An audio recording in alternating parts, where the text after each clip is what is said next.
मस्त है, पर नियति आज कुछ और ही लिखने वाली है। नियति का लिखा कोई बदल नहीं सकता और जान भी नहीं सकता।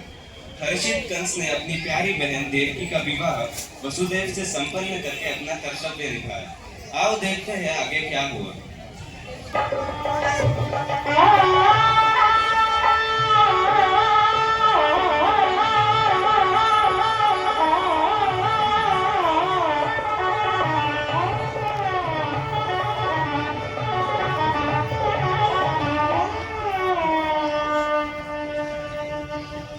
देवकी और वसुदेव की जय। देवकी और वसुदेव की जय। बहन देवकी, आज मैं बहुत खुश हूँ। तुम्हारी शादी में हमने कोई कमी नहीं रहने दी। आज मैं स्वयं रथ चलाकर तुझे ससुराल तक विदा करूंगा। आपका बहुत धन्यवाद भ्राता। ऐसा सौभाग्य किसे मिलता है? आज मैं बहुत खुश हूँ। वसुदेव, हमने अपनी बहन तुम्हें सौंपी है, इसका हमेशा ध्यान रखना। जी महाराज, मैं आपको वचन देता हूँ, किसी भी कारण देवी देवकी को कभी कोई कष्ट नहीं होगा। बहुत अच्छा, अब चलो, मैं खुद तुम दोनों को रथ में बिठाकर तुम्हारे घर तक छोड़ने जाऊंगा। यही सामान है मेरी प्यारी बहन के लिए।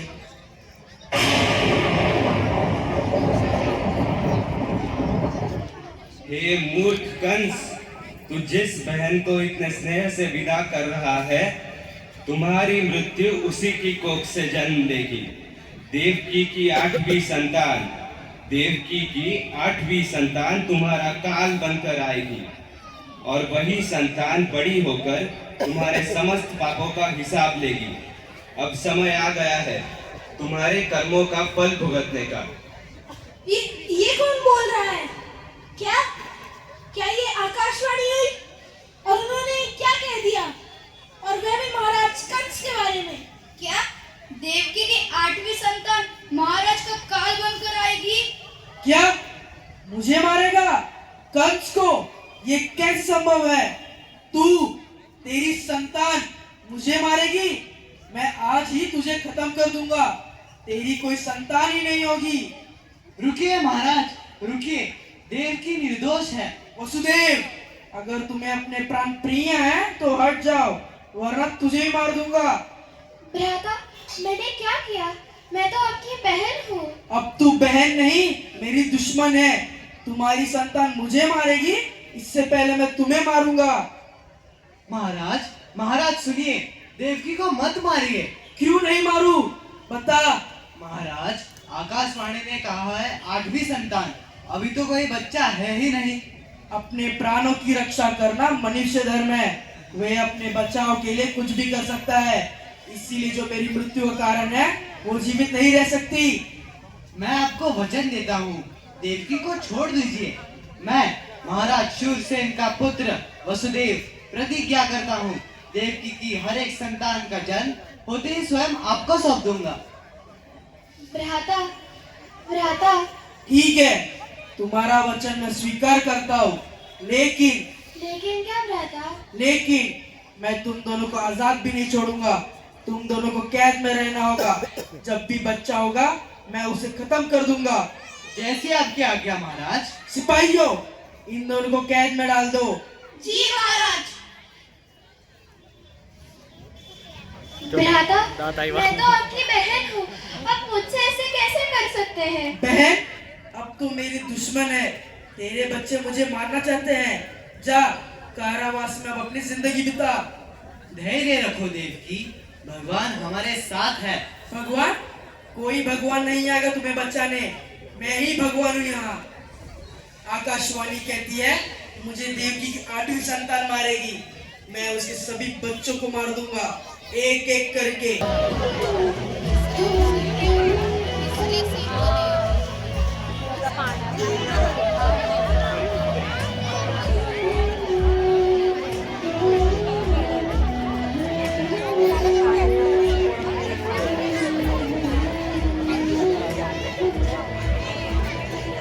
દેવકી લમડી છે ને એકદમ ગોટિયા જેવી સરસ છે.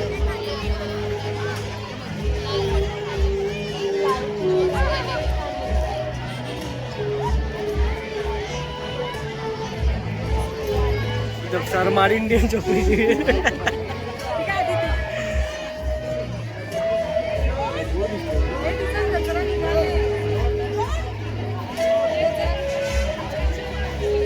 सोचा कि उस अंधेरी काले कोठरी में जहाँ अत्याचारी कंस ने अपनी ही बहन देवकी और उसके पति वसुदेव को बंदी बनाकर रखा था, जिस बच्चे ने जन्म के बाद दुनिया भी नहीं देखी, उसी बच्चे को आंखें खोलने से पहले ही क्रूर कंस ने मार डाला। ऐसे ही देवकी और वसुदेव के 7 बच्चे कंस ने क्रूरतापूर्वक मृत्यु के घाट उतार दिए। लेकिन 8वें बच्चे के जन्म की रात कुछ अद्भुत होने वाला था। स्वयं भगवान धरती पर प्रकट होने वाले थे जुल्म का अंधकार मिटाने के लिए। स्वामी, कंस ने हमारे 7 बच्चों को मार दिया। क्या आज भी कंस का क्रूर हाथ मेरे मातृत्व पर वज्र बन के गिरेगा? क्या हमारा भाग्य कभी बदलेगा? देवकी, धैर्य रखो, अन्याय कभी स्थायी नहीं होता। मुझे विश्वास है ईश्वर स्वयं हमारे साथ है। कैसे बचेगा ये बच्चा? कंस तो इसे भी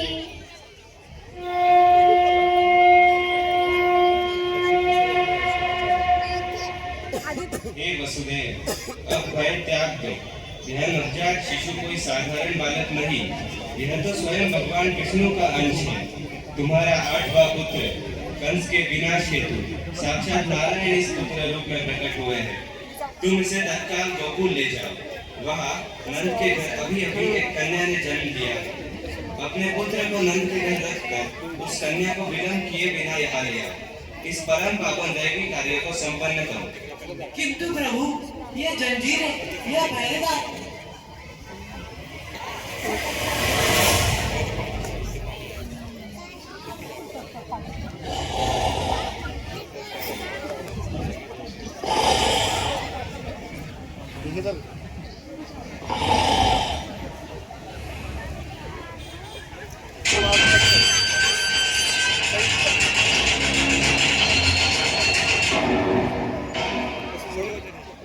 प्रभु की लीला अपरंपार है। स्वामी, भगवान ने हमारी सुन ली। सारे कष्ट प्रभु ने स्वयं ही दूर किए हैं। मुझे तो बस इन्हें भाई नंद के घर पहुंचाना है। मैं जल्दी वापस आऊंगा। तुम धैर्य रखना।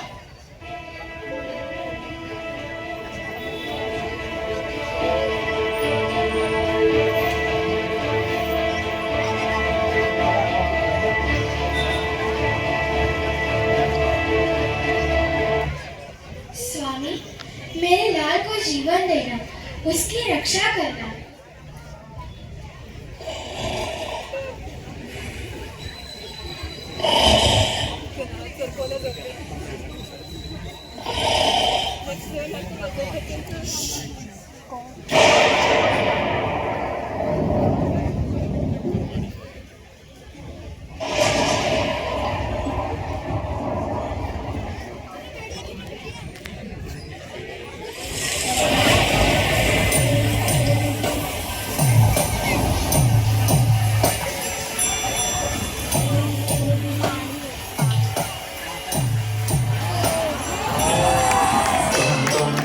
Tom tom tom tom tom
Devaki सब कुशल है।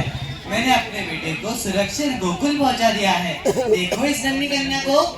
भगवान का धन्यवाद।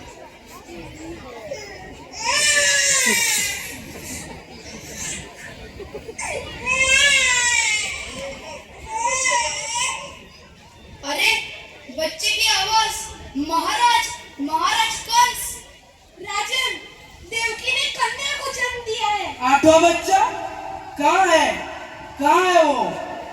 नहीं भ्राता, इसे मत मारो, ये तो कन्या है। आ, आ, आ, आ, आ, आ, आ, आ, कन्या हो या पुत्र, मेरे मृत्युदाता को मैं जन्म लेते ही समाप्त कर दूंगा। मैं उसे जीवित रहने ही नहीं दूंगा। महाराज, यह मासूम बच्ची है, कृपया। ये मेरा काल है, मैं उसे कुचल दूंगा।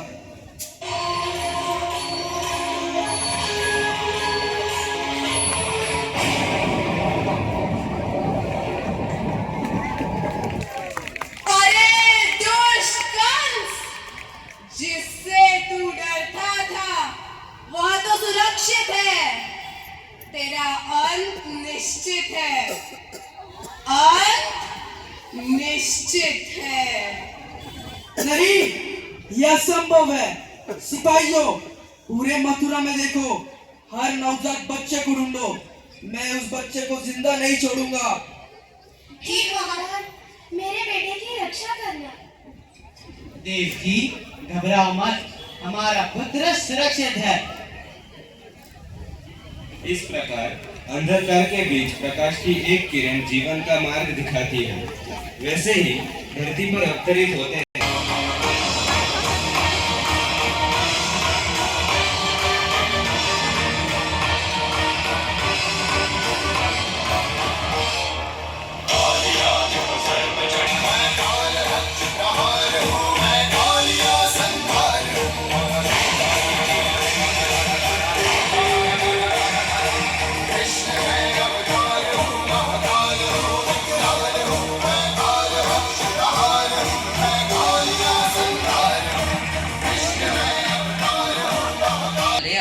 अभी जी जी महाराज।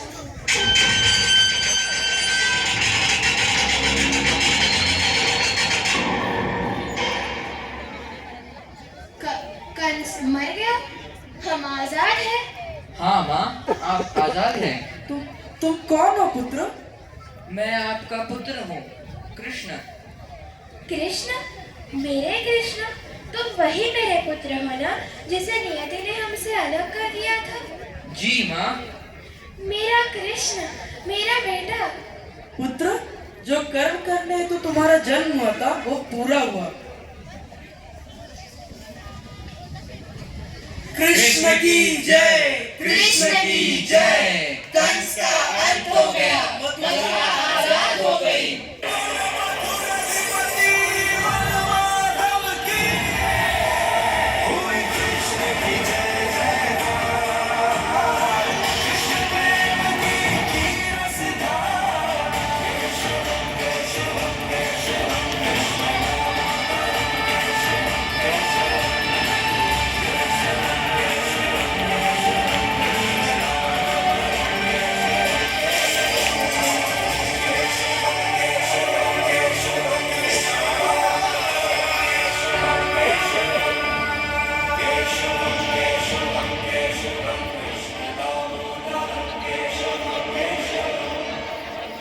कंस का अत्याचार खत्म हुआ। देवकी और वसुदेव आजाद हुए। मथुरा में शांति लौटी। भगवान कृष्ण ने महाभारत में अर्जुन को गीता का उपदेश दिया। यदा हि धर्मस्य ग्लानिर्भवति भारत अभ्युत्थानम् अधर्मस्य तदात्मानं सृजाम्यहम् परित्राणाय साधूनां विनाशाय च दुष्कृतां धर्म संस्थापनार्थाय संभवामि युगे युगे।